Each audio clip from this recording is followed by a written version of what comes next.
अमेरिकेचे अध्यक्ष Donald Trump भारताच्या चिंता सतत वाढवतायत. अलीकडेच पंतप्रधान मोदी यांनी डोनाल्ड ट्रम्प यांची भेट घेतली आणि दोन्ही देशांमधील चांगल्या संबंधांबद्दल चर्चा देखील केली आहे. याशिवाय त्यांनी ट्रम्प यांना आपला मित्रही म्हटलं. पण ट्रम्प भारतासह संपूर्ण जगाला टॅरिफच्या धमक्या देऊन आता घाबरवतायत अशी चर्चा रंगली आहे. खरं तर आता डोनाल्ड ट्रम्प यांनी एप्रिल पासून परस्पर शुल्क लागू करण्याची धमकीही दिली आहे. जर असं झालं तर भारतीय अर्थव्यवस्थेला मोठं नुकसान होणार का? तर चला मग जाणून घेऊयात. डोनाल्ड ट्रम्प सरकारच्या परस्पर शुल्क या निर्णयामुळे भारताला दरवर्षी 58,000 कोटी रुपयांपर्यंतचं नुकसान होणार असल्याची शक्यता वर्तवण्यात आली आहे. ट्रम्प यांनी चीनवरही 10% कर अतिरिक्त टेरिफ लागू केल्यानंतर आता डोनाल्ड ट्रम्प भारतावर टेरिफ आकारण्यावर ठाम आहेत. कोणीही माझ्याशी वाद घालू शकत नाही असा इशारा डोनाल्ड ट्रम्प यांनी दिलाय.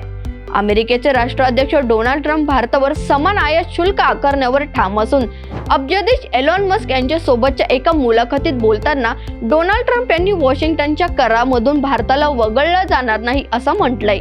यावेळी ट्रम्प यांनी जागतिक व्यापार आणि अमेरिकेच्या भागीदारांसाठी असलेल्या कर रचनेच्या बदलांच्या भूमिकेचा पुनरुच्चार केला. तसेच ट्रम्प यांनी नुकताच अमेरिकेचा दौरा केलेल्या पंतप्रधान नरेंद्र मोदी यांच्याशी टेरिफच्या मुद्द्यावर झालेल्या संभाषणाचाही उल्लेख केलाय. वॉशिंग्टनच्या परस्पर शुल्कातून भारताला सोडलं जाणार नाही. भारत जेवढं शुल्क आकारतं तेवढं शुल्क अमेरिकेकडूनही आकारलं जाणार असं डोनाल्ड ट्रम्प यांनी म्हटलंय. यावेळी मस्क यांनी भारत अमेरिकेतून आयात होणाऱ्या काही वस्तूंवर भारतात 100% शुल्क आहे असं म्हटलंय. यावेळी मस्क यांनी ऑटोमोबाईल क्षेत्राचा उल्लेख केलाय. यावर ट्रम्प यांनी हे खूप जास्त असल्याचं म्हटलं.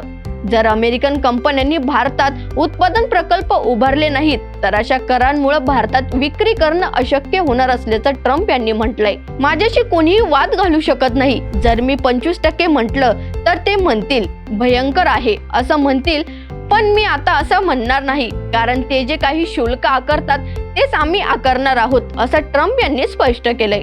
तर हा होता आजचा महत्त्वाचा विषय. अशाच नवनवीन विषयांसह न्यूज अनकटला सबस्क्राईब करायला विसरू नका. धन्यवाद.